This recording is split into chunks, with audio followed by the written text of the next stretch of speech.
Kwame stepped onto the dimly lit street, his combat boots hitting the pavement with a quiet thud.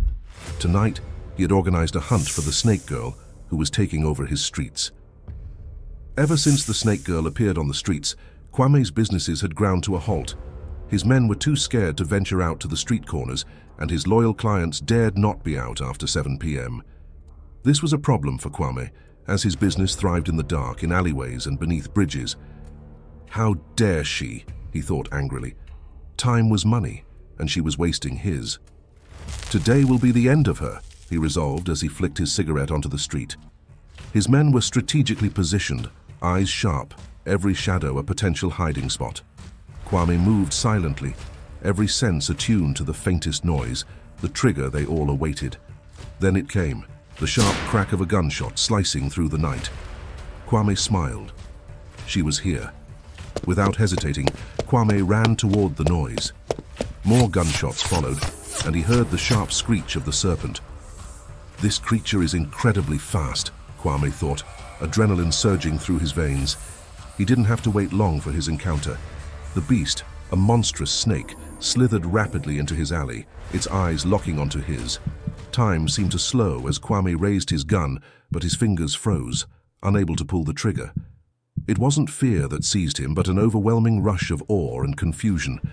His heart raced, his blood boiled with an unfamiliar intensity, and his senses sharpened to an unprecedented clarity. Suddenly he collapsed, shivering uncontrollably as the snake loomed closer.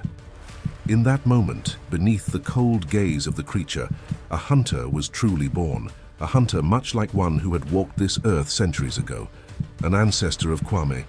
My dear tribe members, blood does not lie. It has a way of keeping accurate records. Zorro had awakened, and he was here to finish the job he couldn't complete once upon a time. You are watching the Tales of the Savannah. Subscribe and be part of the tribe. Now let's get back to the story. The snake girl woke up the next morning feeling confused and cold. A man hovered over her. When she tried to stand, he gently stopped her. You can heal fast, but not that fast, he said with a smile. I have to go to work, she mumbled. She was supposed to give a presentation today and couldn't be late. She tried to stand again, but her body felt weak. The man's expression turned serious. Amina, your wounds aren't healing as fast as I've read about your kind. I tried some of my incantations on you, but I'm afraid they didn't work as well as I thought.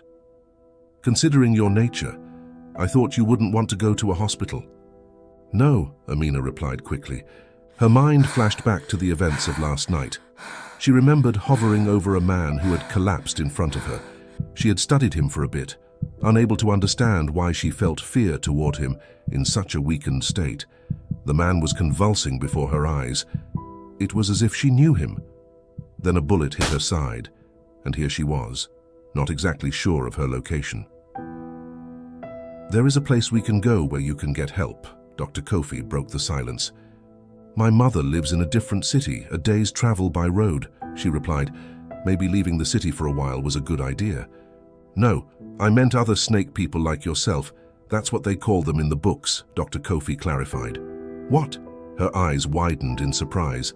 There are others? Yes, he replied. And they have made their home in these very tunnels. Amina looked around, half expecting to see someone. No, not in these parts, Dr. Kofi chuckled. This city has a network of underground tunnels that are very complex and run in and out of the city. I can take you to them if you'd like. Amina nodded softly. She was curious to meet these people who were like her. Her eyes watered. This meant she was not alone. The tunnels were dark and cold as they walked slowly through them. Dr. Kofi led the way, as if he had walked these tunnels before. The numerous lefts and rights they took were astounding. At some point, Amina was sure they were lost. Why had she chosen to follow this man whom she barely knew? We are almost there, he whispered. Amina sensed shadows moving quickly around them, and Dr. Kofi had seen them too. He spoke into the darkness. We are friends. We mean you no harm. My friend here is injured and in need of urgent care. She is one of your kind. A voice came from the shadows. Is that why you are here, Hunter? You have the nerve coming here, the voice whispered, coming closer and revealing a woman. Amina was in awe. There before her was a woman just like her. Before she could say a word, the woman rushed Dr. Kofi, pinning him to the tunnel walls. "Maybe I should take a bite, Hunter," she said seductively. But our queen would not take kindly to that. "I suppose she would like to have the first taste of Hunter blood," she added quickly, restraining him and patting him down for weapons. More snake people emerged from the shadows. They did not speak to Amina, but lifted her up effortlessly and glided along the tunnels, making their way to their hidden city beneath the city.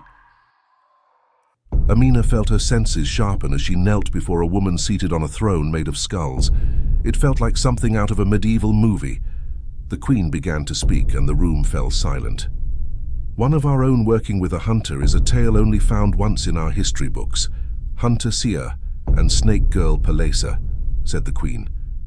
It was Amina's grandmother's favorite love story, and as a child, Amina loved hearing it, wondering why other children never knew of it. "What is your name and your lineage, young lady?" the queen asked, her gaze fixed on Amina. "My name is Amina. I come from a small town a day's drive from here. My mother's name is Docus, and my father's name is David," Amina replied. The queen laughed, and the room echoed with her laughter. "My question is about your ancestor, from which you get this gift," she said with pride. "I myself am descended from the great Queen Asa and the great warrior Osei, who gifted his queen 2 hunter heads to show his loyalty to the throne. I will ask you again, young girl, from which bloodline do you descend?" The queen's tone became more serious. Amina searched her memory for any conversation with her grandmother that might help, but found nothing. There were books her mother had sent, gifts from her grandmother, but they lay unopened in a drawer.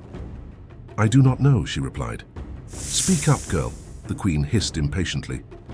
"I do not know, my queen," Amina said, feeling tears threatening to spill. "A bastard snake girl and a hunter, how charming," the queen said, and the crowd laughed. Turning her attention to Dr. Kofi, the queen asked, "And you, tell me at least what kind of hunter you are." Dr. Kofi stammered, "Mystical law keepers." The queen laughed again.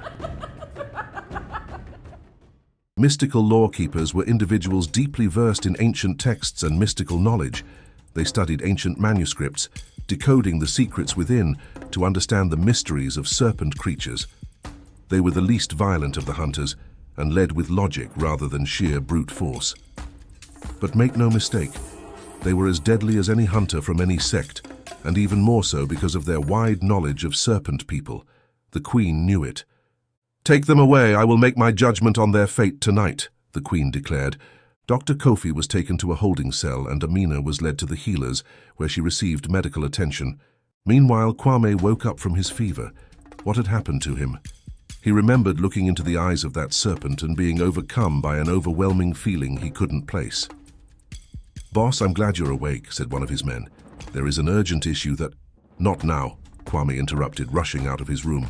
He could smell the strong scent of the snake and felt an overwhelming urge to follow it. He stopped himself, thinking he might be going mad.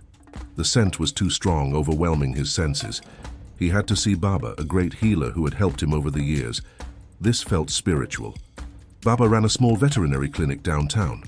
When he saw Kwame, he motioned for him to follow to the back. "I heard the gunshots last night," Baba began, then stopped and looked intensely at Kwame. Something was different about him.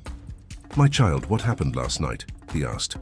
Kwame began to recount the events, his words tumbling out as he described the night's occurrences.